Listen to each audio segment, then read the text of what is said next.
Civil engineering में software का क्या महत्व है? हम सिविल इंजीनियरिंग में सॉफ्टवेयर क्यों यूज़ करते हैं?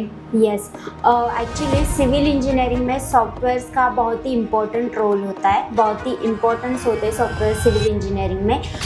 वॉल की जो डिज़ाइन रहती है, जो हमारे इंटीरियर के लिए अलग अलग, अभी न्यू में सीलिंग वॉल की डिज़ाइन बहुत अच्छे मतलब न्यू फीचर्स आ रहे हैं। तो वो जो न्यू फीचर्स रहते हैं वो हम स्केचअप में भी डिज़ाइन कर सकते हैं और 3ds मैक्स में भी डिज़ाइन कर सकते हैं। तो अभी खुद से भी हमारी खुद की अलग क्रिएटिविटी रहती है, जैसे कि हमने बहुत सारे सैंपल देखे हुए, लेकिन हमें कोई सोफ़ा या फिर कोई पसंद आए, उसमें हमें और कुछ नया चाहिए होता है, तो हम क्या कर सकते हैं, खुद से क्रिएट कर सकते हैं, राइट। तो वैसे ही स्केचअप में भी सेम और 3ds मैक्स में भी सेम हम क्रिएट कर सकते हैं। वैसे 3ds मैक्स में मल्टीपल मॉडिफायर है, मतलब film industry, yes right, Avatar movie इसमें हाँ, 3ds मैक्स का यूज़ किया गया है right. 3D रेंडर्स के लिए, हाँ राइट, एनवायरनमेंट मॉडलिंग के लिए। हाँ, जैसे कि मटेरियल्स एंड टेक्सचर्स जैसे वीरे में थे वैसे ही लुमिन में रहते हैं क्या? इंपोर्ट हम कर सकते हैं क्या? जैसे कि आपने हमें बताया कि वीरे में हम टेक्सचर इंपोर्ट कर सकते हैं बिटमैप के थ्रू, तो हम लुमिन भी वैसे इंपोर्ट कर सकते हैं क्या? वैसे लुमियन में बाय डिफ़ॉल्ट कुछ मटेरियल्स होते हैं, अगर आपको कुछ उसके अलग तरीके से मटेरियल चाहिए तो उसका बेनिफिट ये है कि वो हमारे मतलब जो रूम के टेम्परेचर के अकॉर्डिंग ही हमें क्या करती है, एयर पास करती है। तो ये सबसे बड़ा बेनिफिट है हमारा, इसीलिए ये हमारे सिंपल रेजिडेंशियल वगैरह के लिए तो यूज़ नहीं होता। हाँ, कमर्शियल प्रोजेक्ट इंडस्ट्रीज के लिए यूज़ होता है, ऑफिसेज के लिए, हाँ, जैसे होटल्स, हॉस्पिटल्स, यस, अपार्टमेंट्स में भी यूज़ कर सकते हैं। मतलब हमें अगर कुछ चेंजेस लास्ट मोमेंट पे हमें अगर कुछ चेंजेस करने, फॉर एग्जांपल ये डोर हमें नहीं चाहिए, ये वॉल हमें नहीं चाहिए, तो वो भी हम डायरेक्टली बीम 360 में कर सकते हैं।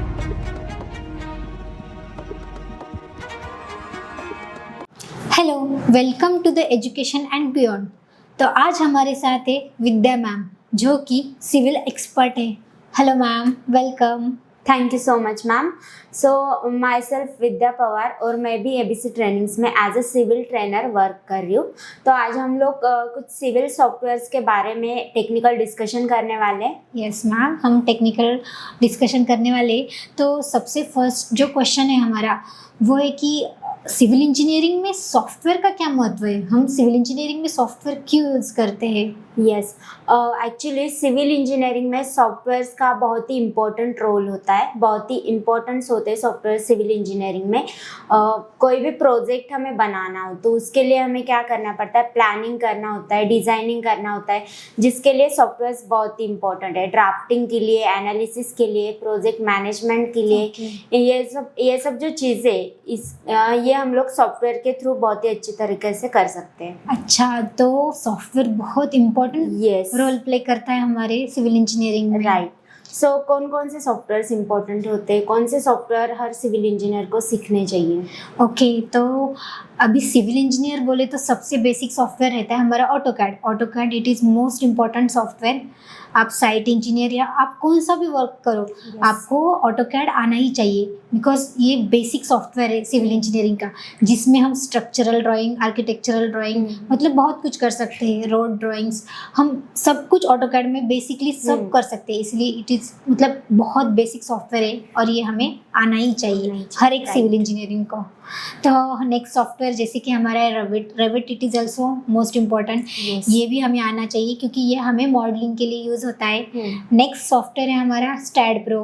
अभी स्टैड प्रो और ईटैब ये दोनों स्ट्रक्चर के ही सॉफ्टवेयर है।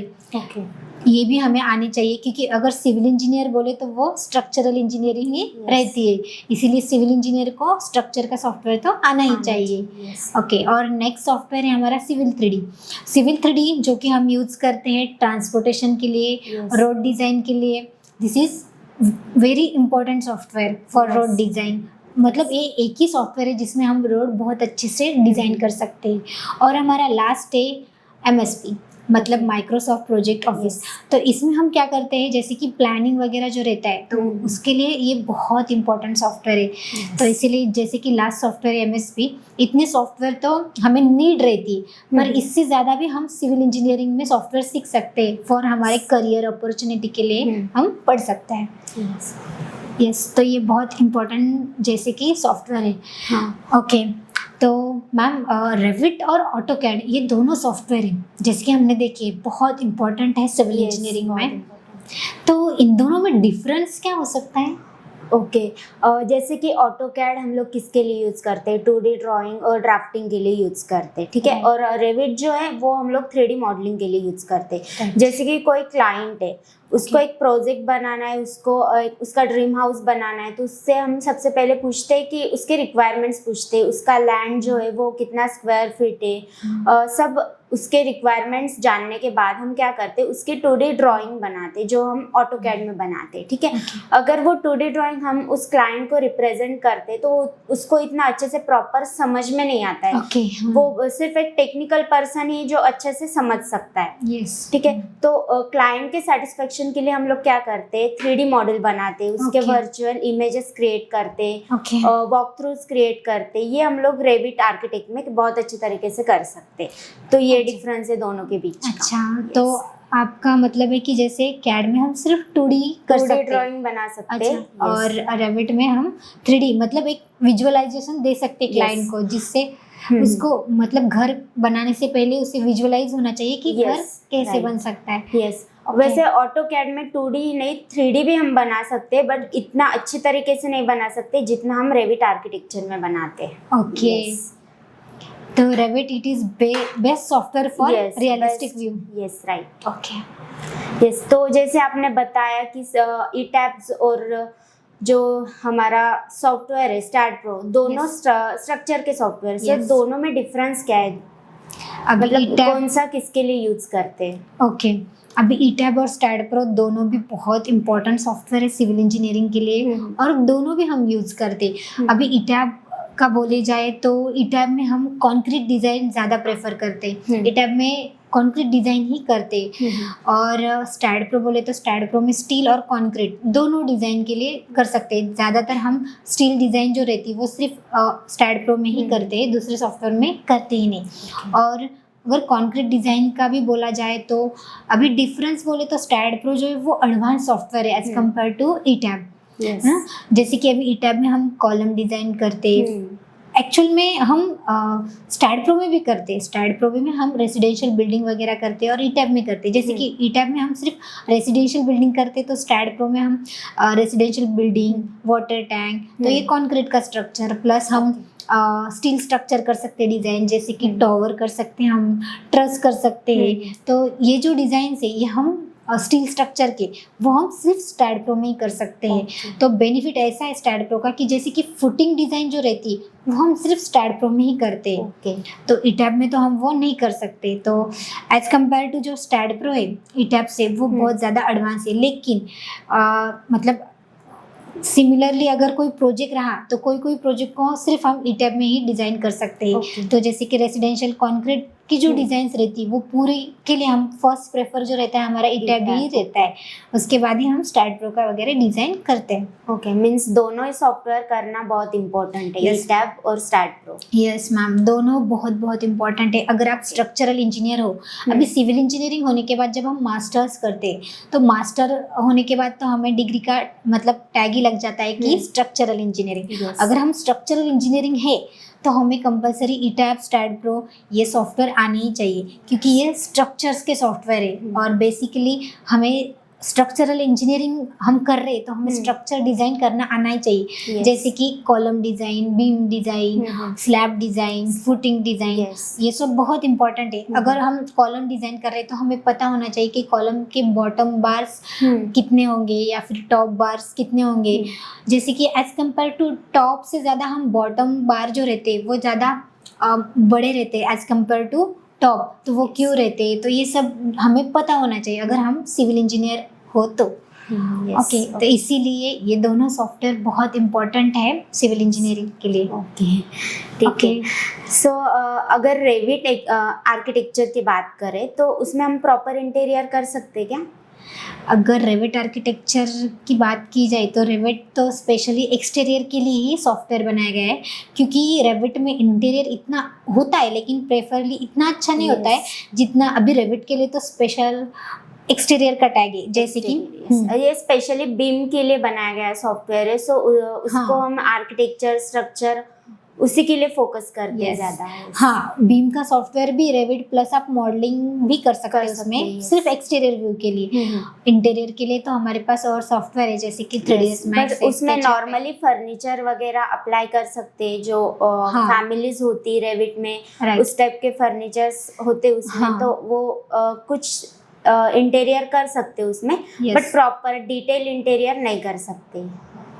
यस मतलब हमारे रेविट में ना बहुत सिंपल है, मतलब जो फैमिली क्रिएशन रहती है ना तो वो हम खुद से कर सकते हैं, और हम जो इंपोर्ट करते हैं वो बहुत मतलब उसकी क्वांटिटी बहुत कम है इंपोर्ट करने की, और Okay, डिजाइनिंग हाँ. भी बहुत कम है Yes. फर्नीचर्स की, इसीलिए रेविट हम बिल्कुल यूज नहीं करते इंटीरियर के लिए। Yes. लेकिन एक्सटीरियर के लिए this is best software. So interior के लिए अच्छे सॉफ्टवेयर्स जैसे कि अभी इंटीरियर के लिए हमारे पास है स्केचअप है, 3ds Max है, दोनों सॉफ्टवेयर हम इंटीरियर के लिए जैसे प्रेफर करते हैं। अभी स्केचअप तो बेस्ट है।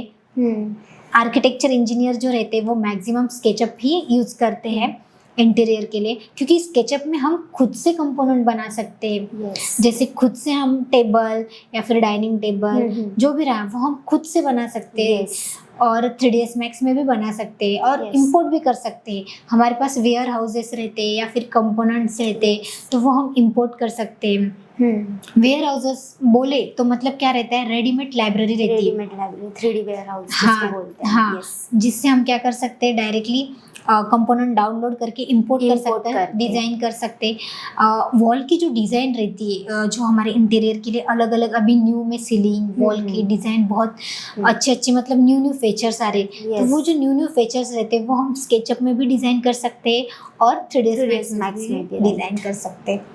अभी मुझे आप बताइए मैम कि हमारे सिविल इंजीनियरिंग में कौन कौन से सॉफ्टवेयर हम प्रेफर करने चाहिए कि यही पढ़ने चाहिए, या यही ज़्यादा इम्पोर्टेंट है? जैसे कि अभी इंटीरियर भी रहता है, एक्सटीरियर भी रहता है, तो सबसे ज़्यादा कौन से यूज़ होते हैं या पढ़ने ही चाहिए, ऐसे मतलब आप स्टूडेंट को क्या गाइडेंस दोगे इसके बारे में? ओके, सो जैसे आपने बताया कि ऑटोकैड सबसे इम्पोर्टेंट सॉफ्टवेयर है जो हर सिविल इंजीनियर को आना चाहिए। Yes, obviously. ये पहला सॉफ्टवेयर है जो हर सिविल इंजीनियर को सीखना चाहिए। वैसे ऑटोकैड सिविल इंजीनियरिंग में ही नहीं, वो मैकेनिकल में, इलेक्ट्रिकल में भी बहुत ज़्यादा यूजफुल होते हैं। मैकेनिकल में जैसे कि मशीन के पार्ट्स होते हैं, उसके लिए भी हम ऑटोकैड यूज करते हैं। Yes. उसके बाद रेविट आर्किटेक्चर है जो कि हम 3D मॉडलिंग के लिए यूज करते हैं। जैसे मैंने डिफरेंस बताया आपको कि ऑटोकैड और रेविट आर्किटेक्ट में क्या डिफरेंस है। यस, तो 3D मॉडलिंग के लिए रेविट आर्किटेक्चर, स्ट्रक्चर यूज कर सकते हैं, रेविट स्ट्रक्चर, रेविट MEP है, ये सॉफ्टवेयर्स है। उसके बाद BIM है जो बहुत यूजफुल है। यस, एंड इंटीरियर की बात करें तो उसके लिए जैसे आपने बताया अभी 3ds Max, स्केचअप है, ये प्रॉपर इंटीरियर के लिए सॉफ्टवेयर्स यूज कर सकते हैं। उसके बाद अगर हमें उसको फोटो रियलिस्टिक इमेजेस रेंडर करने, क्रिएट करने, तो उसके लिए लुमियन और वीरे जैसे भी सॉफ्टवेयर्स हमारे पास अवेलेबल हैं। यस, जैसे कि मैम ने अभी आपने बताया कि रेंडरिंग सॉफ्टवेयर है हमारे पास, जैसे कि आपने वीरे बताया मेरे को, यस, राइट? तो वीरे सॉफ्टवेयर हम किस सॉफ्टवेयर से प्लग कर सकते हैं? वीरे जो है वो हम 3ds Max से भी प्लग कर सकते हैं, स्केचअप से भी प्लग कर सकते हैं, और Yes. रेविट में भी प्लग कर सकते ओके, हैं। रेविट को भी कर सकते हैं क्या? Yes. वाओ, नाइस, ये तो बहुत अच्छा सॉफ्टवेयर है फिर। जैसे कि हम अगर इसे प्लग करें तो इसका पर्पस क्या रहता है, हम इसे क्यों यूज करते हैं? ओके, इससे मोस्टली हम रेंडरिंग के लिए यूज करते। अगर कोई रियलिस्टिक इफेक्ट हमें देना हो, जो हम 3ds Max में प्रोजेक्ट बनाते, उसको रियलिस्टिक इफेक्ट जैसे कि texture, lights, background effects, okay, sun effects, refraction, reflection, ये सब जो चीज़ें होती है वो हम वीरे में एक प्रॉपर तरीके से कर सकते हैं। ओके, तो वीरे बोले तो इसमें हम सब कुछ कर सकते हैं, जैसे कि Yes. सन का इफेक्ट भी दे सकते हैं, लाइट क्रिएशन भी कर सकते हैं। यस, लाइट क्रिएशन कर तो अगर मुझे लाइट बनाना है वीरे में, फॉर एग्जांपल मुझे एक इंटीरियर का लाइट बनाना है जो कि सीलिंग लाइट रहते हैं, जो कि रेक्टेंगुलर शेप में रहते हैं, Yes. या फिर स्क्वायर में रहते हैं, सर्कल में रहते हैं, या फिर मतलब अलग अलग शेप के रहते हैं, टेबल लैंप वगैरह, तो वो सब हम क्रिएट कर सकते हैं। यस, किसी भी शेप का लाइट हम वीरे में क्रिएट कर सकते हैं। जो भी हमें अलग अलग लाइट्स, झूमर वगैरह जो होता है ना, वो Okay. सब चीजें भी हम उसमें क्रिएट Wow. कर सकते हैं। मतलब झूमर की लाइट्स भी हम उसमें क्रिएट कर Yes. सकते हैं।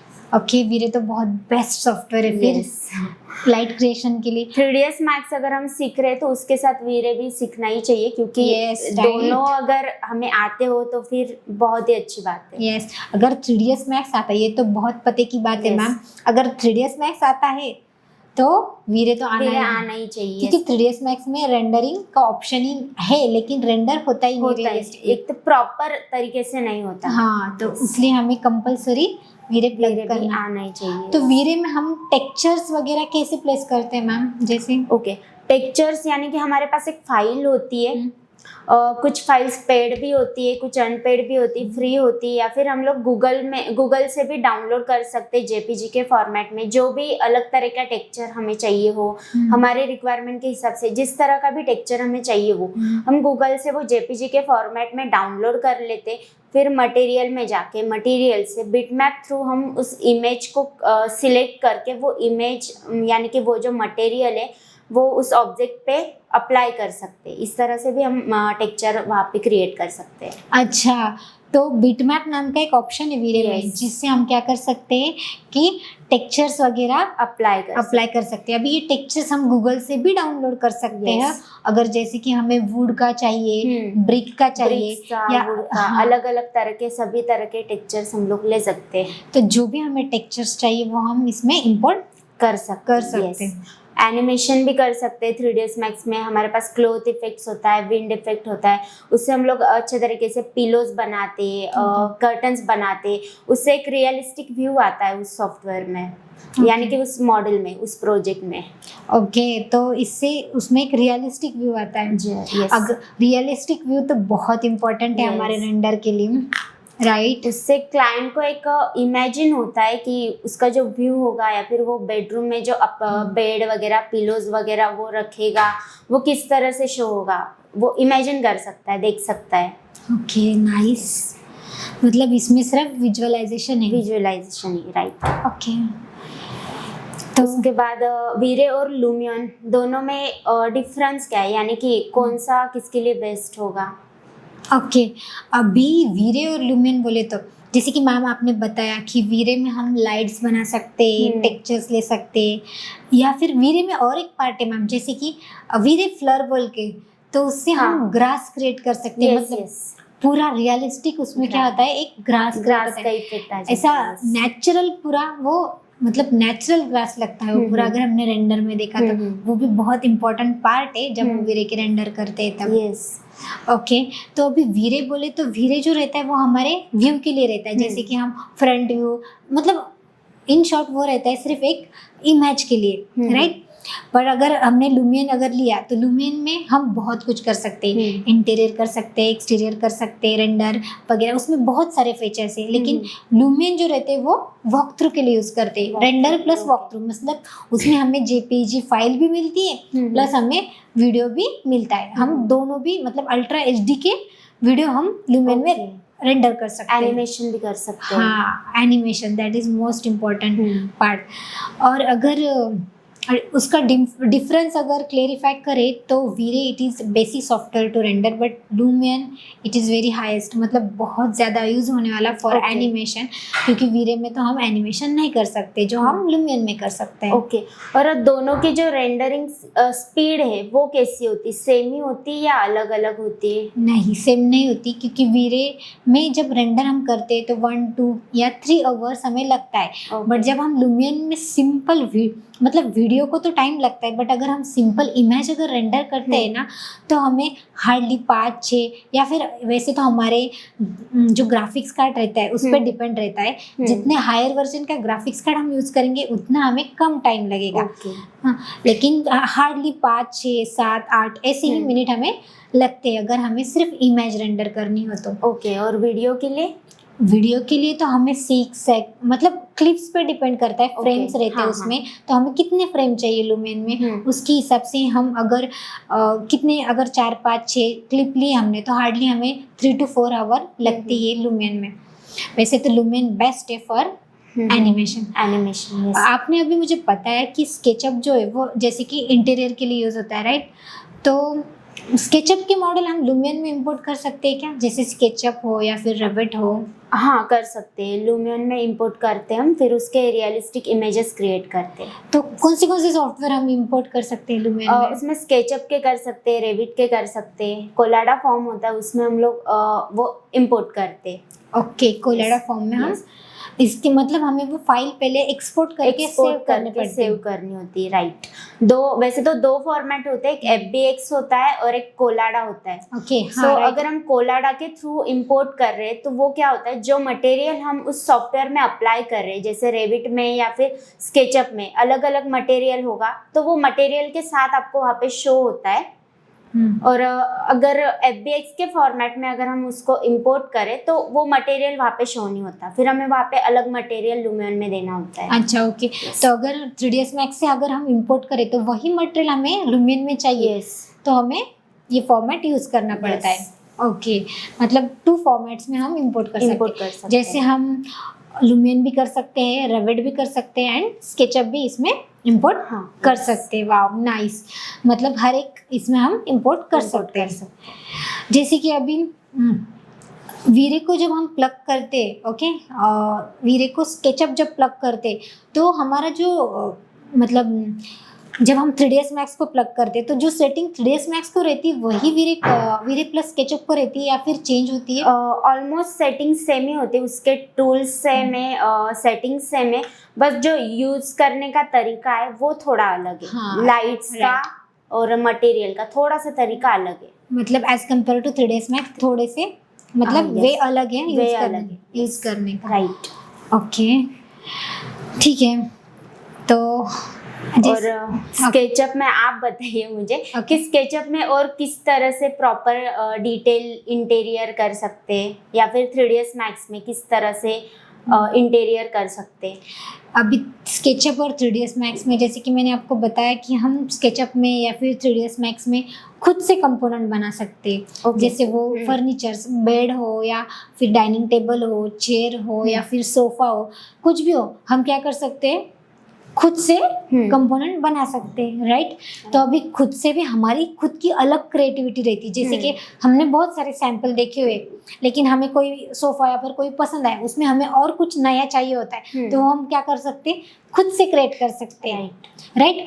तो वैसे ही स्केचअप में भी सेम और 3ds Max में भी सेम हम क्रिएट कर सकते हैं। वैसे 3ds Max में मल्टीपल मॉडिफायर है जिससे हम अलग अलग शेप दे सकते हैं। मतलब जितने शेप हम 3ds Max में दे सकते हैं ना, उतने हम कौन से भी सॉफ्टवेयर में नहीं दे सकते, रेविट में भी नहीं और स्केचअप में भी नहीं, क्योंकि 3ds Max सिर्फ मॉडलिंग या फिर इंटीरियर एक्सटीरियर के लिए नहीं यूज होता, वो मतलब film industry, yes right, Avatar movie जिसमें 3ds Max का यूज किया गया है HD रेंडर्स के लिए, हाँ राइट, एनवायरनमेंट मॉडलिंग के लिए। हाँ, जैसे कि जो इमेजिनरी व्यू रहते हैं ना मूवीज में, वो हम 3ds Max में ही बनाते हैं।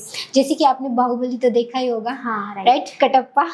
ओके, तो जो बाहुबली मूवी है ना, तो उसका जो पूरा महल वगैरह जो बना है ना, तो वो पूरा उसका डिजाइन 3ds Max में हुआ है।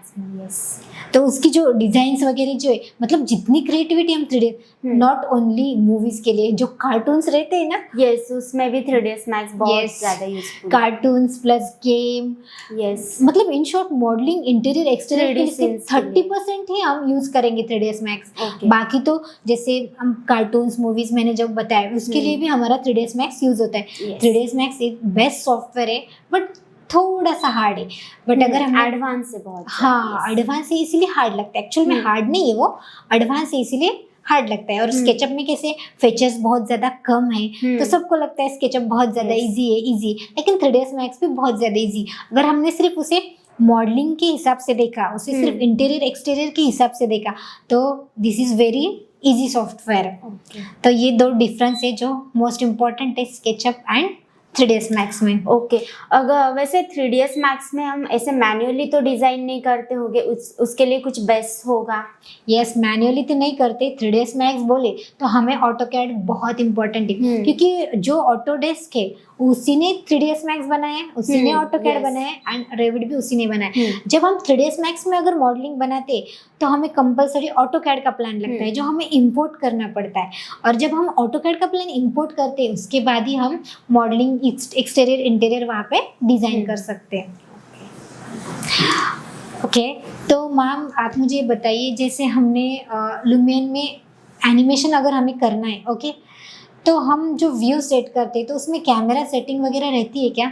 हाँ, कैमरा उसमें सेट करते, लेयर्स होते, अलग अलग तरह के लेयर्स हम बना Okay. सकते, सीन क्रिएट कर सकते Wow. उसमें। सीन भी क्रिएट कर सकते Yes. हैं, लाइट्स भी क्रिएट कर सकते हैं क्या हम उसमें? हाँ यस, उसमें लाइट भी क्रिएट कर सकते। कुछ Okay. लाइट्स होते हैं जैसे कि ओमनी लाइट होता है, एरिया लाइट Wow. होते हैं, फिर स्पॉट लाइट, कुछ बेसिक लाइट्स होते हैं उसमें भी। ओमनी लाइट, एरिया लाइट, ये तो बहुत Yes. इंपॉर्टेंट लाइट है।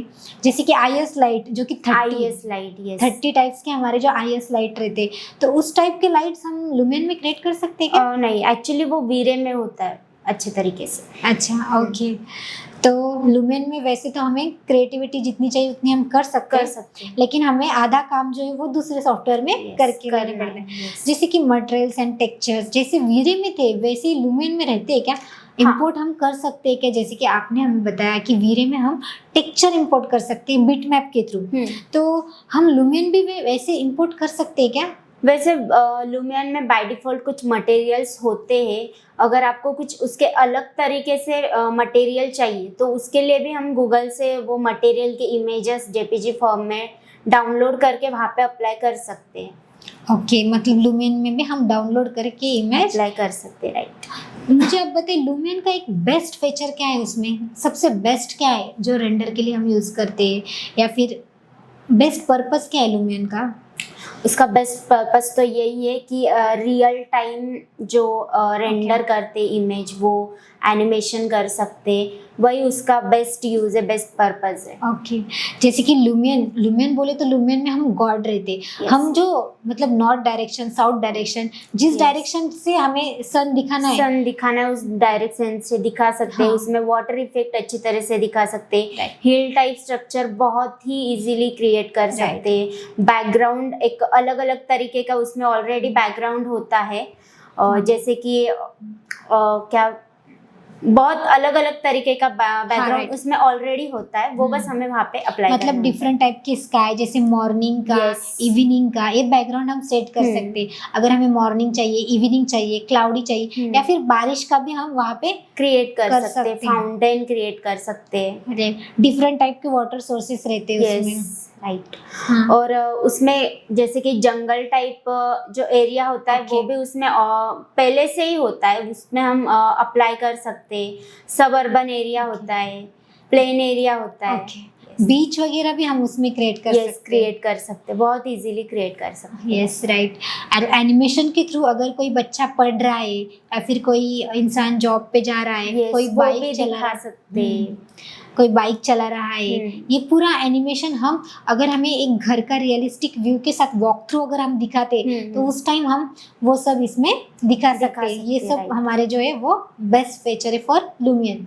अभी जैसे कि लुमियन में हम सिंक्रोनाइज भी करते, अभी आपने इंपोर्ट का बताया था मेरे को कि हम उसमें इंपोर्ट कर सकते हैं FBX फॉर्मेट में, या फिर दूसरा फॉर्मेट आपने कौन सा बताया मैम? FBS और कोलाडा। तो ये दो फॉर्मेट में हम क्या कर सकते हैं, हमारा प्लान इंपोर्ट कर सकते हैं, तो हम उसे सिंक्रोनाइज भी कर सकते हैं। अभी सिंक्रोनाइज बोले तो क्या रहता है, जैसे कि अगर हमने रेविट और लुमियन को सिंक्रोनाइज किया तो हमें जो हमारा रेविट का प्लान है वो इंपोर्ट करने की नीड ही नहीं रहती। अगर हमने लुमियन और रेविट ऑन एक ही टाइम पे ऑन रखा, हाँ, तो हम क्या कर सकते, अगर हमने ऑलरेडी सिंक्रोनाइज किया हुआ है तो एक लुमियन नाम का एक टैब आता है रेविट पे, और वहाँ पे एक प्ले बटन आता है। जैसे हम म्यूजिक प्ले करते हैं ना, वैसा प्ले बटन आता है। सेम स्केचअप के लिए भी हमें पहले प्लग करके लेना पड़ता है, सिंक्रोनाइज करके लेना पड़ता है लुमियन, उसके बाद मतलब एक ही टाइम पे हम एक ही कर सकते हैं, या फिर रेविट या फिर स्केचअप। अगर हमने वो प्ले बटन ऑन किया तो ऑटोमेटिकली जो प्लान रहता है रेविट का वो ऑटोमेटिकली लुमियन में आ जाता है और वो ऑटोमेटिकली ओरिजिन पे आता है क्योंकि जब हम इंपोर्ट करते हैं ना तो क्या होता है ओरिजिन हमें खुद से सेट करनी पड़ती है, राइट। ये बहुत अच्छा फीचर है। यस इसमें क्या रहता है कि वो ऑटोमेटिकली वो जो प्लान है पूरा ओरिजिन पे आ जाता है। तो इससे क्या कर सकते हैं हम, हमें अगर अप डाउन या फिर लेफ्ट राइट की ओरिजिन पे सेट करने की नीड ही नहीं रहती है। ओके।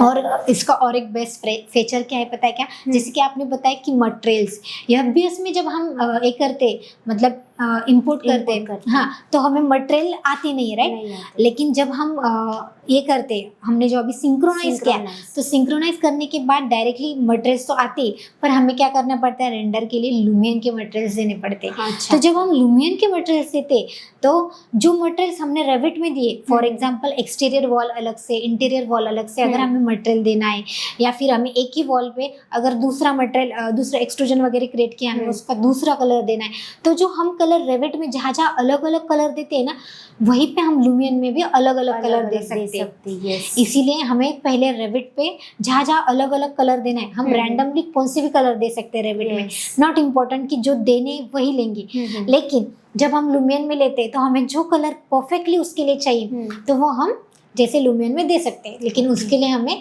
पहले रेविट में एक रफ कलरिंग करनी पड़ती है। कि जो लुमियन है वो हमारा जो उसका सबसे बेस्ट फीचर क्या है कि सिंक्रोनाइज करना। ओके क्योंकि सिंक्रोनाइज के बहुत सारे बेस्ट फीचर है जैसे कि मटेरियल्स के लिए, लाइटिंग के लिए या फिर क्लैरिटी के लिए, ओरिजिन पे प्लान आने के लिए। दिस इज मतलब ये बहुत इंपॉर्टेंट फीचर्स है, इसीलिए सिंक्रोनाइज बहुत इंपॉर्टेंट पार्ट है हमारा। जैसे हम 3ds Max को सिंक्रोनाइज नहीं कर सकते क्योंकि 3ds Max थोड़ा सा अलग ही सॉफ्टवेयर है, मतलब मॉडलिंग छोड़ के बहुत सारे और भी उसमें फंक्शंस है।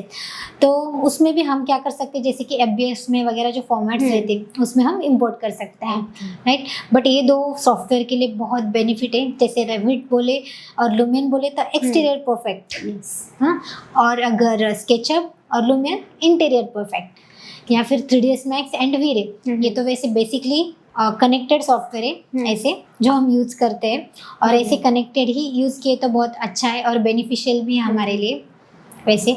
लेकिन हमारी अगर नीड रही क्योंकि हमें लुमियन नहीं करना, हमें सिर्फ इमेजेस वगैरह चाहिए तो हम स्केचअप के साथ वीरे भी बहुत बेस्ट है, क्योंकि जितना 3ds Max के साथ वीरे बेस्ट है उतना ही स्केचअप के साथ भी बेस्ट वीरे।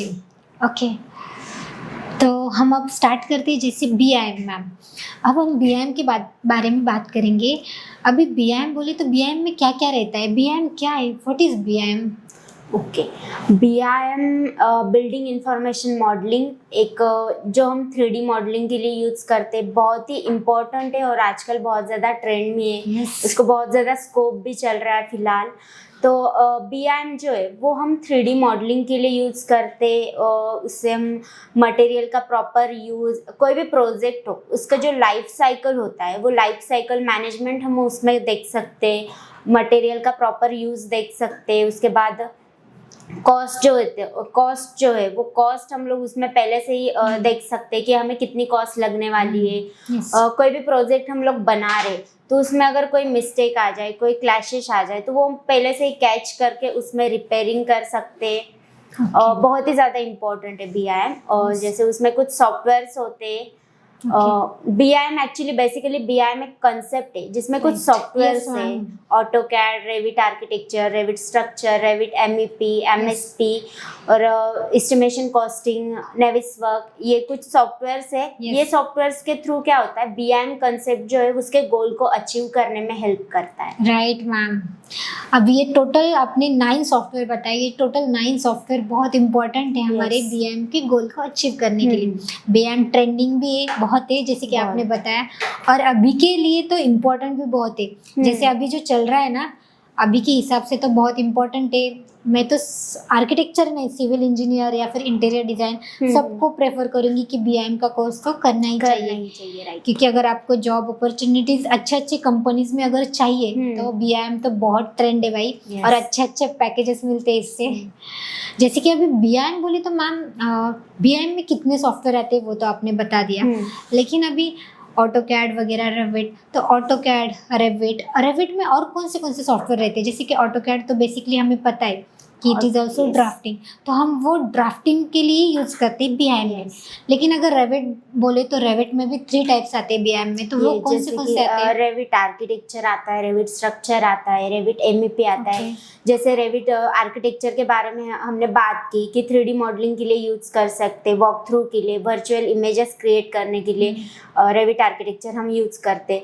उसके बाद जो होता है रेविट स्ट्रक्चर, कोई भी प्रोजेक्ट हमें बनाना है तो हम क्या करते हैं, सबसे पहले उसमें फुटिंग डिजाइन करते, कॉलम्स डिजाइन करते, बीम डिजाइन करते, उसमें हम रेनफोर्समेंट कंक्रीट डिजाइन कर सकते, रिबार शेड्यूलिंग कर सकते, बहुत सारी जो स्ट्रक्चरल डिजाइन है वो हम रेविट स्ट्रक्चर में कर सकते हैं। अच्छा। यस, उसके बाद रेविट एमईपी होता है जो कि हम मैकेनिकल, इलेक्ट्रिकल और प्लम्बिंग ये चीज़ें डिज़ाइन करने के लिए यूज़ करते हैं। ओके। मैकेनिकल में जैसे कि HVAC हम डिज़ाइन करते हैं, heating, ventilation and air cooling के लिए। ओके। ओके, तो आपने जैसे कि बताया कि रेविट के जो 3 टाइप्स है, जैसे रेविट आर्किटेक्चर है, रेविट एमईपी है एंड रेविट स्ट्रक्चर है। जैसे कि रेविट आर्किटेक्चर तो कॉमन है मॉडलिंग के लिए, राइट? अभी रेविट स्ट्रक्चर में आपने बताया कि बार्स वगैरह डिजाइन कर सकते हैं, तो वो जो बार्स हम स्पेसिफाई करते हैं वो हमारे हिसाब से हम 6 mm, 8 mm या फिर 12 mm हम वो यहाँ पे स्पेसिफाई कर सकते हैं क्या? यस, कर सकते हैं स्पेसिफाई उसमें। ओके, तो ये बहुत इंपॉर्टेंट फीचर है ये भी। जैसे कि मॉडलिंग में भी हम कॉलम, बीम या फिर स्लैब की डिजाइन हम कर सकते हैं रेविट में। रेविट तो बहुत इजी सॉफ्टवेयर है और स्टूडेंट को बहुत ज़्यादा इंटरेस्ट भी आता है रेविट करने में।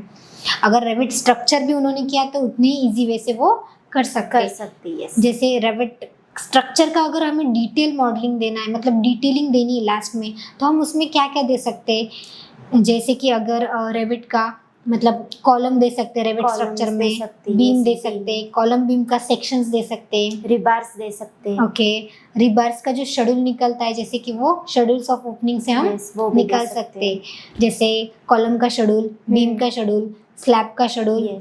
तो ये सब हम इसमें दे सकते हैं। सेम हम आर्किटेक्चर में भी कर सकते हैं। रेविट आर्किटेक्चर में जो डोर्स, विंडो या फिर जो मटेरियल हम उसमें यूज करते हैं उसका मटेरियल टेक ऑफ दे सकते हैं। ये सब चीजें कर सकते हैं। ओके, तो मटेरियल हम ये रेविट आर्किटेक्चर में भी कर सकते हैं। सेम शीट्स क्रिएशन जैसे हमने रेविट आर्किटेक्चर में की, वही हम स्ट्रक्चर में भी क्रिएट कर सकते हैं। अभी MEP it is very interesting software ऐसे सब बोलते हैं, क्योंकि एमईपी बहुत ट्रेंडिंग है और बहुत ज़्यादा चलता भी है। विदाउट बीआईएम अगर सिर्फ हम एमईपी पे भी बहुत ज़्यादा जॉब पे लगते हैं, क्योंकि एमईपी में हम अभी के नाउ डेज में जैसे इंडस्ट्रियल, कमर्शियल या फिर बड़े बड़े जो ऑफिसेस रहते हैं वहाँ पे एमईपी डिज़ाइन कंपलसरी लगती है। अभी एमईपी डिज़ाइन लगती है, तो एमईपी डिज़ाइन में है क्या ऐसा, क्यों इम्पोर्टेंट है इतनी अभी के लिए? यस, क्योंकि एमईपी में क्या करते हैं हम एट अ टाइम एक ही इसमें हम मैकेनिकल भी डिज़ाइन करते हैं, इलेक्ट्रिकल डिज़ाइन करते हैं और प्लम्बिंग डिज़ाइन करते हैं। जैसे मैंने अभी बताया कि HVAC हम उसमें डिज़ाइन कर सकते हैं, जो air handling units, air duct, air terminals, ये इस तरह की चीज़ें हम उसमें डिज़ाइन करते हैं। उसके बाद प्लम्बिंग में जो ड्रेनेज सिस्टम होती है, वाटर सप्लाई होता है, ये चीज़ें उसमें डिज़ाइन कर सकते हैं। कुछ फिक्चर्स होते हैं उसमें, जैसे कि सिंक होता है, WC होता है, वो उसका जो वाटर सप्लाई का पाइप है वो कहाँ से कहाँ तक होगा, वो किस तरह से आएगा, वो डिज़ाइन कर सकते हैं। उसके बाद जो वेस्ट वाटर का पाइपिंग होगा वो किस तरह से डिज़ाइन कर सकते हैं। जैसे कि मैम आपने अभी बताया पाइप्स वगैरह हम डिज़ाइन कर सकते हैं, तो अभी हम ये अलग अलग डिज़ाइन करते हैं, जैसे कि मैकेनिकल अलग करते, इलेक्ट्रिकल अलग करते और प्लम्बिंग अलग करते। तो अभी हम सबसे पहले जैसे कि मैकेनिकल के बारे में बात करेंगे। तो मैकेनिकल में हम कैसे डिज़ाइन करते हैं, क्या डिज़ाइन करते हैं, मैकेनिकल का पर्पस क्या है हमारे इंडस्ट्रियल के लिए या फिर हमारे ऑफिसेस के लिए वगैरह, तो हम जैसे क्या कर सकते हैं मैकेनिकल में, हम करते क्या है इन शॉर्ट? यानी कि कोई भी बड़े बड़े प्रोजेक्ट हो, कमर्शियल प्रोजेक्ट हो, इंडस्ट्रीज हो, ऑफिसेस हो, तो उसमें क्या होता है, उसमें हमें एयर हैंडलिंग, हीटिंग और कूलिंग जो होता है उसके लिए हमें जो HVAC है वो डिज़ाइन करना होता है उसमें। HVAC जो कि रहता है heating, ventilation, air conditioning. This is most important. अभी ये जो HVAC है ये करता क्या है, इसका पर्पस क्या है। जैसे कि अभी HVAC जो रहता है वो क्या रहता है, हमारे रूम की टेम्परेचर के अकॉर्डिंग हमें क्या करना पड़ता है, एयर पास करनी पड़ता है। यस, तो अभी जो एयर हम पास करते हैं वो हमें कूल चाहिए या वार्म चाहिए, चाहिए, राइट। right. तो ये किस पे डिपेंड रहता है, HVAC पे। अभी HVAC बहुत बड़ा सिस्टम है, सिर्फ एक ही नहीं है HVAC बोले तो एक ही कंपोनेंट, राइट। अभी इसमें क्या करते हैं हम, डिफ्यूज़र है, डिफ्यूज़र के 3 टाइप्स है, जैसे कि रिटर्न डिफ्यूज़र है, एक्सकॉट डिफ्यूज़र है, Yes. सप्लाई डिफ्यूज़र है, VAV है, हाँ सप्लाई, राइट। डिफ्यूज़र से कनेक्ट जो रहता है वो रहता है VAV। right. VAV it is also important. क्या रहता है वो, वेरिएबल एयर वॉल्यूम, Yes. जो डक्ट थ्रू हमारे डिफ्यूज़र से VAV Connect होता तक है। कनेक्ट रहता है। अभी डक्ट, इसमें डक्ट भी बहुत इंपॉर्टेंट प्ले रोल करता है, क्योंकि हमारे डिफ्यूज़र से लेके VAV तक और VAV से लेके HU तक हमारा जो कनेक्शन रहता है वो पूरा डक्ट के के through साथ होता है, हाँ yes. डक्ट के थ्रू। डक्ट तो बहुत इंपॉर्टेंट है। और जैसे कि अभी डक्ट्स रहते हैं उसके भी अलग अलग टाइप्स रहते हैं, मल्टीपल टाइप्स रहते हैं, पर हम जैसे मैक्सिमम रेक्टेंगुलर डक्ट्स ही हम Yes. यूज़ करते हैं। रेक्टेंगुलर या फिर सर्कुलर डक्ट्स, ये डक्ट्स हम सबसे ज़्यादा यहाँ पे यूज़ करते हैं।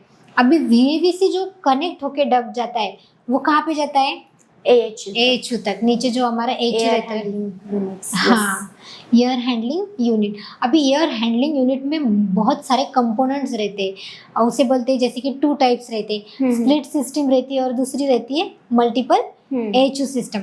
अभी स्प्लिट सिस्टम में सिंपल हॉरिजॉन्टल या वर्टिकल HU रहता है, ओके। तो जब हम मल्टीपल HU सिस्टम करते तो मल्टीपल HU सिस्टम में बहुत सारे हमारे इक्विपमेंट्स रहते हैं, जैसे कि इकोनाइजर रहता है, कॉइल रहती है, रहता है, उसके फैन बाद रहता है, हाँ फैन रहता है, मॉड्यूल, रेफ्रिजरेटर रहता है, हाँ राइट। मतलब बहुत सारे कंपोनेंट्स है जो हम क्या करते हैं मल्टीपल HU सिस्टम के लिए यूज़ करते हैं। और उससे कनेक्ट रहता है चिलर। चिलर क्या करता है, वो वाटर, एक वाटर कंपोनेंट है चिलर, राइट। अभी हमें अगर ठंडी हवा चाहिए तो हमें वाटर तो चाहिए होता है, राइट। तो वो चिलर से हम वाटर प्रोवाइड करते हैं। तो ऐसे कनेक्शन रहते हैं वो HU से लेके VAV तक, VAV से लेके डिफ्यूज़र तक। यस, उसके बाद रहता है हमारा एग्जॉस्ट डिफ्यूज़र जो रहता है, मतलब एक साइकिल रहती है, वार्म एयर वो एग्जॉस्ट डिफ्यूज़र से बाहर फेंक देती है, और जो हमारी कूल एयर रहती है वो हमारे रूम के अंदर। उसका बेनिफिट ही है कि वो हमारे मतलब जो रूम के टेम्परेचर के अकॉर्डिंग ही हमें क्या करती है, एयर पास करती है। तो ये सबसे बड़ा बेनिफिट है हमारा HVAC का। इसीलिए ये हमारे सिंपल रेसिडेंशियल वगैरह के लिए तो यूज़ नहीं होता। हाँ, कमर्शियल प्रोजेक्ट्स, इंडस्ट्रीज के लिए यूज होता है, ऑफिसेस के लिए, हाँ. जैसे होटल्स, हॉस्पिटल्स, यस। अपार्टमेंट्स में भी यूज कर सकते हैं। अपार्टमेंट में अगर बड़ा अपार्टमेंट हुआ तो ही हम यूज़ कर सकते हैं। Okay. अगर स्मॉल प्रोजेक्ट रहा तो स्मॉल प्रोजेक्ट के लिए मतलब हमारा बजट, मतलब हमें बजट में नहीं आता वो, क्योंकि अगर छोटे छोटे प्रोजेक्ट रहे तो हम वो जो बड़ी एसीज रहती है वो यूज़ करते हैं HV। अभी डिफ्यूज़र बोले तो स्मॉल टाइप की एसी ही रहती है, क्योंकि इतने बड़े इंडस्ट्री में मतलब इतना कॉस्ट, बहुत ज़्यादा कॉस्ट लगता है अगर हमने बड़े बड़े एसी हर जगह प्रोवाइड किए तो। इसीलिए अगर बड़े ऑफिसेस वगैरह रहा तो अगर हम स्मॉल एसी अगर वहाँ पे प्रोवाइड कर दें तो वो बहुत बेनिफिशियल भी रहती है और हमें कॉस्ट भी बहुत कम लगता है उससे। तो इसीलिए MEP बहुत इम्पोर्टेंट है। MEP में मैकेनिकल भी बहुत इम्पोर्टेंट है। और इलेक्ट्रिकल डिज़ाइन में एक्चुअल कैसे करते, क्या होता है? ओके, तो इलेक्ट्रिकल जो है, electrical it is also important. हम इसमें लाइटिंग फिक्चर्स प्रोवाइड करते हैं, जैसे कि अगर हमारी इलेक्ट्रिसिटी वगैरह जो रहती है वो प्रोवाइड करते हैं। और लाइटिंग को कनेक्ट रहते हैं कंड्यूट्स, जो कि हमारे लिटिल्स वायर को प्रोटेक्ट करने के लिए हम कंड्यूट यूज़ करते हैं, और कंड्यूट को प्रोटेक्ट करने के लिए हम केबल ट्रे यूज़ करते हैं। तो जैसे कि अभी हम कंड्यूट भी यूज़ करते हैं, लैडर भी यूज़ करते हैं, ओके। अभी हमारा जो पैनल बोर्ड रहता है, जैसे कि मेन होल्डर रहता है हमारे घर में वगैरह, तो उसको हम पैनल बोर्ड बोलते हैं।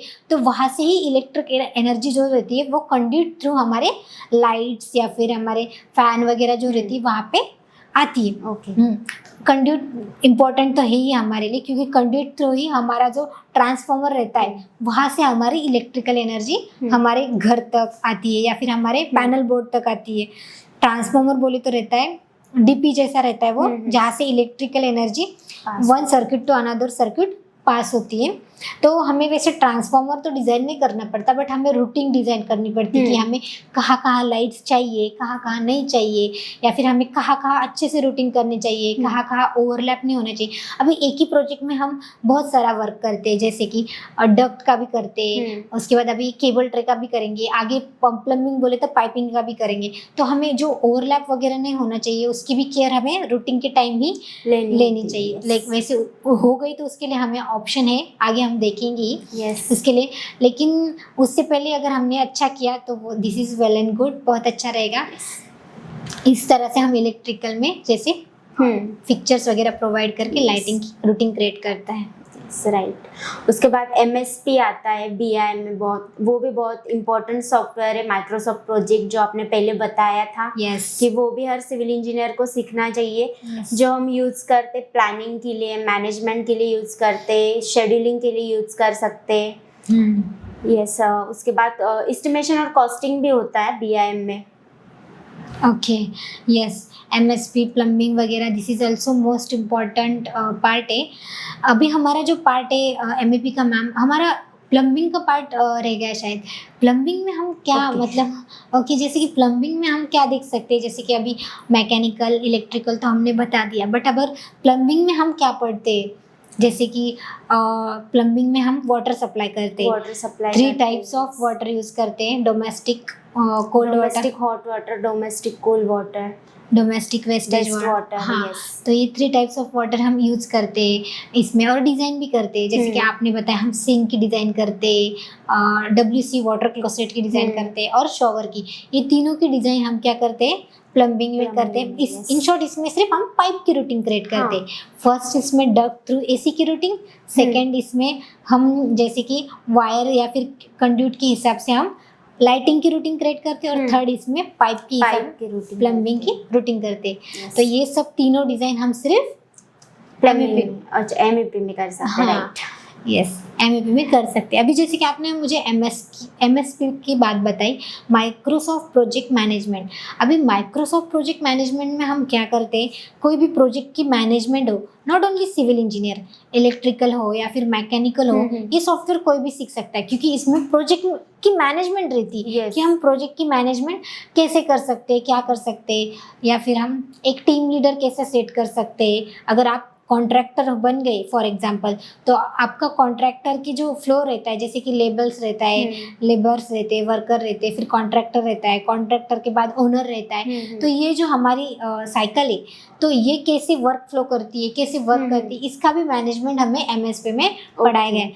In short overall total project management रहता है इनमें। ये भी बहुत इंपॉर्टेंट सॉफ्टवेयर है एज पर सिविल इंजीनियर। जैसे कि अभी नेक्स्ट सॉफ्टवेयर आपने बताया मैम, नेविस वर्क। अभी नेविस वर्क हम BIM में यूज़ करते हैं। तो नेविस वर्क किसके लिए यूज़ कर सकते हैं? नेविस वर्क हम यूज़ करते 3D मॉडलिंग के लिए, सिमुलेशन के लिए, as well as clash detection के लिए। जैसे आपने अभी बताया कि रेविट MEP में जो हम पाइप डिज़ाइन करते, जो एयर डक्ट डिज़ाइन करते, या फिर जो कंड्यूट डिज़ाइन करते, वो एक दूसरे से ओवरलैप अगर बाय मिस्टेक हो जाए तो वो चीज़ें हम ढूंढ के निकालते हैं, मीन कैच करते नेविस वर्क में। नेविस वर्क में पहले तो हम सिमुलेशन कर सकते, टाइम के साथ हम उस प्रोजेक्ट को सिमुलेट करते, कॉस्ट के साथ उसको सिमुलेट करते। उसके बाद अगर आर्किटेक्चर ने अपना वर्क कर लिया, फिर स्ट्रक्चर ने अपना वर्क कर लिया, तीनों डिपार्टमेंट ने अपना अपना वर्क कर लिया, आर्किटेक्चर, स्ट्रक्चर और MEP ने, ठीक है, तो हम क्या करते, उस प्रोजेक्ट को एक साथ लेके आते नेविस वर्क में। उसके बाद अगर उसमें कुछ क्लैशेस हो तो हम वहाँ पे कैच कर सकते हैं। उसमें क्लैश डिटेक्शन का बहुत ही इम्पोर्टेंट टूल है नेविस वर्क में। तो वो टूल में हम क्या करते हैं, जैसे कि फर्स्ट कॉलम है, उस कॉलम में हम सिलेक्ट करेंगे कोई स्ट्रक्चरल पार्ट, जैसे फर्स्ट फ्लोर का स्ट्रक्चरल पार्ट और सेकेंड फ्लोर का MEP वाला पार्ट, फर्स्ट फ्लोर का MEP वाला पार्ट। तो दोनों में कुछ क्लैशेस अगर हो, जैसे कि कोई बीम है या फिर कोई कॉलम है, वो किसी डक्ट को क्लैश कर रहा है, तो वो चीजें हम ढूंढ के निकालते हैं नेविस वर्क में। और अगर उसमें जो क्लैशेस होते हैं वो ढूंढने के बाद वो वर्क जो है वो जो भी टीम सॉल्व कर सकती है, अगर स्ट्रक्चरल टीम सॉल्व कर सकती है तो हम वो उसको असाइन करते, अगर MEP वाली टीम सॉल्व कर सकती तो हम वो उसको असाइन करते, तो वो असाइन होने के बाद जब उस टीम से रिजॉल्व होके आती तो वो हमें वहाँ पे शो हो जाता है। ओके, तो जैसे कि नेविस वर्क में आपने बताया कि एक क्लैश डिटेक्शन के लिए होता है, जैसे कि अगर पाइप मतलब पाइप या डक्ट ओवरलैप हो या फिर आप कंड्यूट्स मतलब केबल ट्रे या फिर डक्ट ओवरलैप हो, तो हम ऐसे मतलब कैसे रिसॉल्व कर सकते हैं, हम उसकी प्रोसेस कैसे रहेंगी? जैसे कि अगर एक डक्ट और एक केबल ट्रे ओवरलैप हो गया है तो हम कैसे चेक करेंगे नेविस तो वर्क में? नेविस वर्क में जैसे मैंने आपको अभी बताया कि क्लैश डिटेक्शन के 2 कॉलम होते हैं, उसमें सिलेक्ट करते हैं एक एक पार्ट, जैसे स्ट्रक्चरल का एक पार्ट और MEP का एक पार्ट। अगर हमने सिर्फ MP ही का ही क्लैश डिटेक्शन निकाला मैम, तो अगर हमने सिर्फ अब फॉर एग्जांपल यहाँ पे एक कंड्यूट जा रहा है, ओके, उसमें केबल ट्रे के साथ, तो केबल ट्रे और डक्ट ओवरलैप हो गए, क्रॉस हो गए पूरे, तो हमें क्या करना पड़ेगा? सिर्फ एक केबल ट्रे को सेलेक्ट करना पड़ेगा, सिलेक्ट करना होगा, राइट, और डायरेक्टली ऑटोमेटिकली वो डक्ट, और फिर वहाँ पे हमें वो शो क्या आता है कि वो क्लैश हो रहा है, फिर वो हम डिजाइन कर सकते हैं, रिपेयर कर सकते हैं। मतलब ऑटोमेटिकली सिर्फ एक मतलब एक कंड्यूट्स को सेलेक्ट करके डायरेक्टली हम उसे रिसॉल्व कर सकते हैं? नहीं, ऐसे नहीं कर सकते, एक फ्लोर को सिलेक्ट करना होता है, उसमें जितने भी क्लैशेस आते हैं वो क्लैशेस की पूरी लिस्ट हमें वहाँ पे शो होती है, तो उसमें हमें जो जो फेल गए वो हम रिसॉल्व कर सकते हैं। Yes. मतलब हमें फ्लोर टू फ्लोर पता चलता है कि Yes. कितने क्लैशेस इस फ्लोर पे आ गए। राइट। ओके, तो यानी कि वो लेवल्स पे डिपेंड होता है, जैसे हम रेविट में okay. लेवल पे ही वर्क करते, जो Right. लेवल सिलेक्ट करते उस पे वर्क होता है। ओके, तो उस अभी पे हम base होता है। हाँ राइट, हमारे जो लेवल्स रहते हैं वो बहुत इंपॉर्टेंट है, राइट? लेवल के बिना तो हम प्लान ही नहीं निकाल सकते नहीं रेविट निकाल में, सकते, ये बहुत बेस है। तो नेविस वर्क वैसे बहुत इंपॉर्टेंट है, क्लैश डिटेक्शन बोले तो हमारा काम बहुत इजी कर देता है, Easy कर जाता क्योंकि है। अगर हमने अगर रेविट MEP ढूंढने चले गए ना तो 2-3 आवर हमारे कैसे भी चले जाएंगे Yes. क्लैश ढूंढते ढूंढते। पर अगर आपने ये नेविस वर्क का बताया, इससे तो हम बहुत इजीली क्लैश डिटेक्शन कर सकते हैं। Yes, right. वाह, बहुत अच्छा सॉफ्टवेयर है, नाइस। यस, उसके बाद बीम 360 भी आता है BIM में, Yes. वो भी बहुत इम्पोर्टेंट है, तो उसके बारे में कुछ इन्फॉर्मेशन। यस मैम, बीम 360 एक प्लेटफॉर्म है। अभी बीम 360 बोले तो सबको लगता है कि ये सॉफ्टवेयर है, but not, it is not software. एक प्लेटफॉर्म मतलब एक लिंक है जहाँ पे ऑटोडेस्क पे हमें हमारा ID पासवर्ड जनरेट करके लिंक ओपन करनी पड़ती। अभी एक ऐसा प्लेटफॉर्म है कि जो BIM के ऑल सॉफ्टवेयर है वो वहाँ पे हम इंपोर्ट कर सकते हैं, लिंक कर सकते हैं डायरेक्टली, और नॉट ओनली लिंक कर सकते प्लस अगर हमने ऑटोकार्ड का प्लान लिया या फिर रेविट का लिया, MEP स्ट्रक्चर का, तो हम उसमें वहीं पे एडिट भी कर सकते हैं। मतलब इतना बड़ा प्लेटफॉर्म है वो कि हम उसमें वो कर सकते हैं जो कोई भी सॉफ्टवेयर में नहीं कर सकते। बीम 360 बहुत इंपॉर्टेंट एंड यूजफुल प्लेटफॉर्म है जो BIM में बहुत ज़्यादा यूज़ होता है। ये सबसे लास्ट में यूज़ होता है, लेकिन हमारा जब सब होने के बाद, ऑल ओवर BIM की पूरी डिज़ाइन होने के बाद ही हमारा जो बीम 360 है ये सॉफ्टवेयर हम यूज़ करते हैं। मतलब हमें अगर कुछ चेंजेस लास्ट में करने, लास्ट मोमेंट पे हमें अगर कुछ चेंजेस करने, फॉर एग्जांपल ये डोर हमें नहीं चाहिए, ये वॉल हमें नहीं चाहिए, तो वो भी हम डायरेक्टली बीम 360 में कर सकते हैं। बहुत इंपॉर्टेंट है ये भी सॉफ्टवेयर, एंड ऑल्सो बहुत कुछ मल्टीपल फीचर्स है इसमें। यानी कि वो क्लाउड बेस होता है और उसमें जो भी डिजिटल डेटा होता है वो स्टोर किया जाता है, राइट, और उसे किसी भी समय एक्सेस किया जा सकता है। Right, it is cloud based software और हम कौन से भी प्रोजेक्ट को उसमें एक्सेस कर सकते हैं। बहुत इंपॉर्टेंट सॉफ्टवेयर है। तो अभी नेक्स्ट है हमारा BIM concept. Okay, BIM concept की जो हमारी मतलब it is not software, it is also एक थ्योरेटिकल पार्ट है हमारा BIM कंसेप्ट का। तो आप उसके बारे में क्या बताना चाहोगे?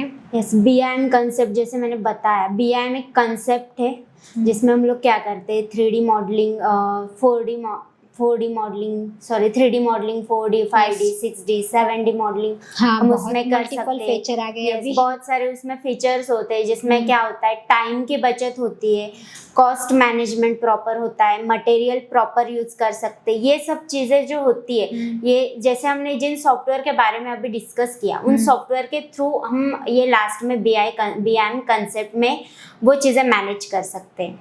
ओके, इस बहुत सारे बेनिफिट्स है BIM कंसेप्ट्स के। Okay, yes, BIM concept it is theoretical part, और जैसे कि आपने बताया बहुत सारे बेनिफिट है।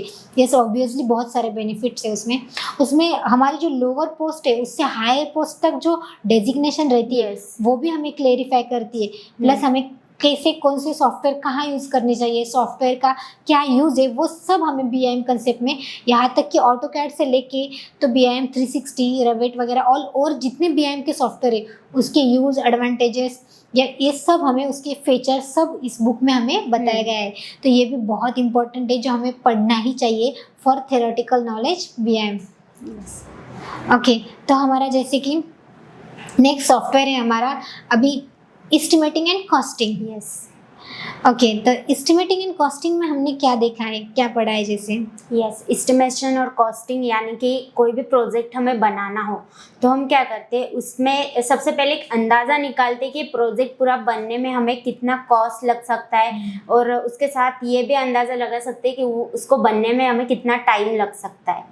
वो क्लैरिफाई मतलब वो देखने के लिए हमारे पास दो ये right. मेथड्स है, जैसे in short wall method, yes. Long wall method, centre line method. ये दोनों के थ्रू हम एस्टिमेशन और कॉस्टिंग निकालते हैं। यस, मतलब जो एस्टिमेटिंग एंड कॉस्टिंग सॉफ्टवेयर है, इन शॉर्ट उसमें हम क्या कर सकते हैं कि कॉस्ट निकाल सकते हैं। यस, राइट, एक मतलब अंदाजा निकाल सकते हैं कि कितना कॉस्ट लग सकता है। मतलब बिल्डिंग बनाने से पहले ही हमें पता चल जाता है कि बिल्डिंग को खर्चा कितना आएगा, इसीलिए ये बहुत बेनिफिशियल सॉफ्टवेयर है।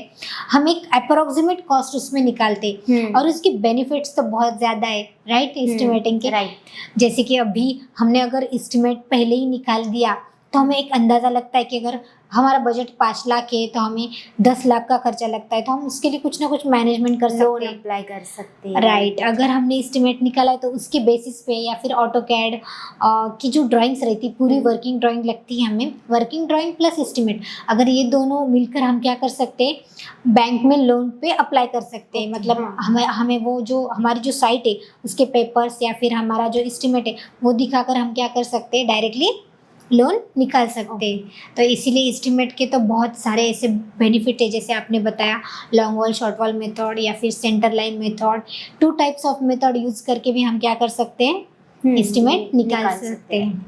तो ये जो चीज़ें हैं ये मैन्युअली करते या किसी के थ्रू करते, आई मीन किसी सॉफ्टवेयर का यूज करके? पहले तो हमें मैन्युअली ही करनी पड़ती है, क्योंकि अगर हमें मैन्युअली आया तब भी हम सॉफ्टवेयर यूज़ करके कर सकते हैं। वैसे हम एक्सेल में यूज़ करते हैं ये।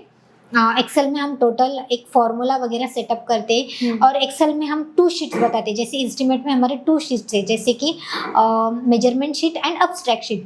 जैसे मेजरमेंट शीट में हम क्या निकालते हैं, तो क्वांटिटी निकालते हैं, तो हमें कितनी नंबर ऑफ क्वांटिटी लगेगी।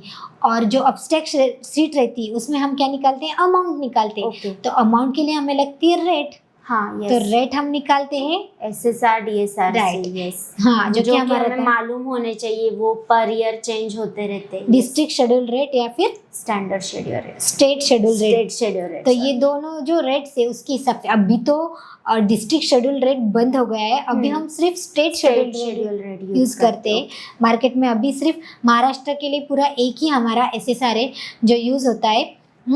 जैसे कि हमारा अभी डिस्ट्रिक्ट का कुछ रह ही नहीं गया, हमारा सब अब स्टेट वाइज। तो हम जो रेट्स है वो निकालते, ओके, रेट्स निकाल के क्या करते, क्वांटिटी से मल्टीप्लाई करते हैं, उसके बाद जो हमारी अमाउंट आती। अब हम क्या करते हैं, एक मेजरमेंट शीट और एक अब्स्ट्रैक्ट शीट बनाते हैं, राइट।